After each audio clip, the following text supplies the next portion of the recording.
Amanda from Pontes Books, here to start talking about Chapter 5 in The Prince and the Pauper. Today, our vocabulary focus is another one that is focusing on multiple words rather than one, because they work together all as a collection of words. And that collection of words are Lord, Master, Highness, Grace, Liege, Worship, Majesty. So all of these words have a main thing in common. They can be used in other ways as well, but the way that they're most often used in The Prince and the Pauper is as a formal title that someone would use to refer to, typically in the story it's the prince or the king, but just in general, people who have a higher title than you. So especially in England at this time, the time of The Prince and the Pauper, there was a hierarchy of social positions, and most of those were related to power and land that people would have, and or who they married, right? So some people would marry into a title. So these titles all were ranked. Like one would be the top, which would be the king and the queen, right? They were the very top. And below that, you could get the prince and the princesses. And then it went all the way down from that with knights and dukes and earls and all sorts of things like that. So the idea was that the original reason for the title, specifically when it came to monarchs, so people who were royal, is the belief that monarchs were actually chosen by God for that position. And so that they needed to be spoken to in a certain way and treated with a certain amount of respect because they were the closest things on earth to God. So that's what they believed. And it's also a little tricky because some of these titles, sometimes they're preceded by the word my, and sometimes by the word your. So we'll look at that a little bit, but in general, if it's a trait that was kind of like describing them, it would be your, and if it's kind of like more of a title that they have, it would be my. So we'll look at what that actually looks like here with some of these titles. So here are the ones where you would put the word your before it. So when you're referring to somebody, again, we'll just use king as an example, your worship, your majesty, your highness, your grace might be all things that somebody could use to properly address somebody like a king.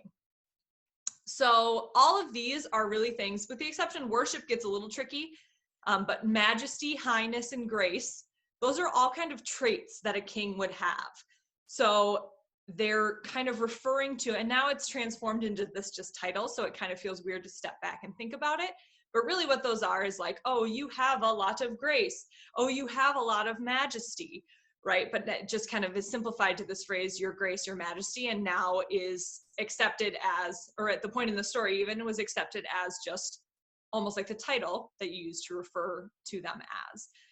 So you can see the etymologies here. Etymology is always tricky because there's a certain amount that you can trace it back, and then sometimes you can trace it a little bit further, and it just gets a little tricky. So these are the ones that I kind of found where the words were still resembling what they look like in modern day English, but in terms of pronunciations, I have no idea, so I'm not really going to try. But worship, venerate, honor showed to an object, so that still makes sense in the sense of kind of using that as a title. You're speaking to somebody that you are showing respect to.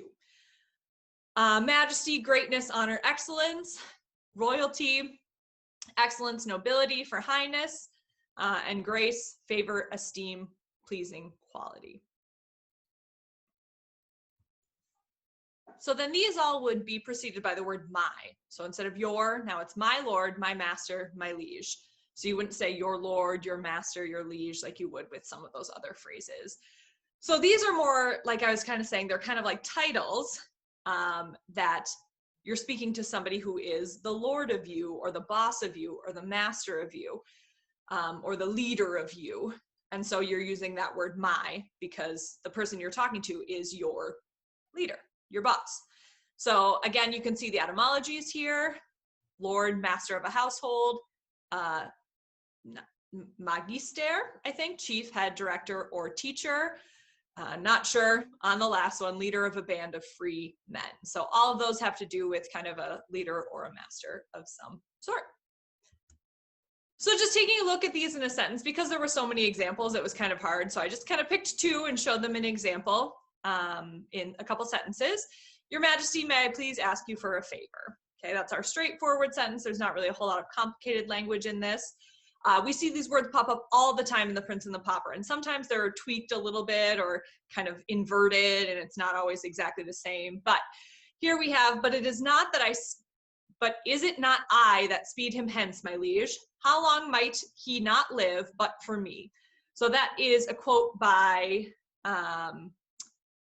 Tom, who they think is Edward, in this chapter, and he is talking about the Duke of Norfolk, and he is basically guilty because he thinks the death of the Duke of Norfolk is being sped up by the fact that the king wants to make it official that he's a prince and wants him to start his princely duties. And that's on page 25.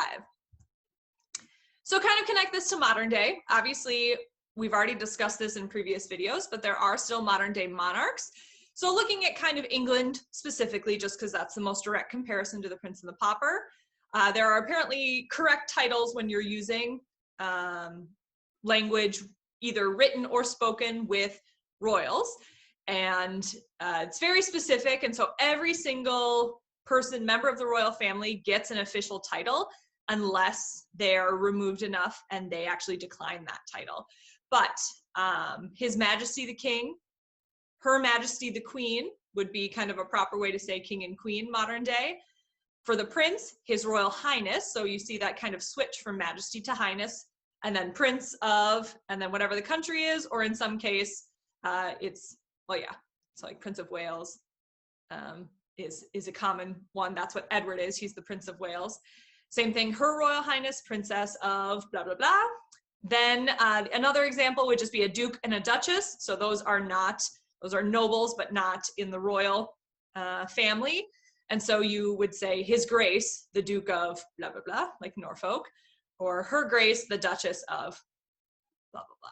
So just some examples of modern day uses. And you can look up what people's official titles are if you're ever curious. So I thought it'd be fun also to just include some other etiquette rules in addition to using the proper titles. These are some of the modern day etiquette rules that are suggested for royals. And again, most of these apply specifically to England, but some apply to some other places as well. So you're not supposed to touch a king or a queen. So you don't go in for a handshake unless they reach out for you first. In conversation, you're not patting them on the shoulder. Absolutely wouldn't go in for a hug. There's just no touching. Typically you would wear formal attire, which I think most people would feel would be necessary anyway, but you want it to be fancy and you want to avoid sleeveless or casual clothing. You also want to be careful of your body language. You want to make sure that you're not slouching or crossing your arms. Also, if you live in the US, this isn't as common for us. This is more of a European thing, but friendly kisses upon greeting, those are only for family members or close friends. And again, it kind of needs to be initiated by the person who has the higher title. While you are eating, there should be no wrists, elbows, or hands on the table. So that's pretty typical eating etiquette kind of rule that most people are familiar with, but that is one that applies to royals as well. Also, you're apparently supposed to wait for the host to place the napkin on their own lap before you place your napkin on your lap. And then also, there's a little bit of controversy surrounding bows and curtsies because nowadays it's almost feels like they're being mocked if somebody goes in for a full bow. And so typically people will do kind of just a neck bow or just a, mini curtsy when they are meeting someone royal. So it's just still show respect, but not to seem like they are mocking. So those are just some fun etiquette rules, titles, that apply to what's going on in The Prince and the Pauper today. Hopefully you have a good rest of your day.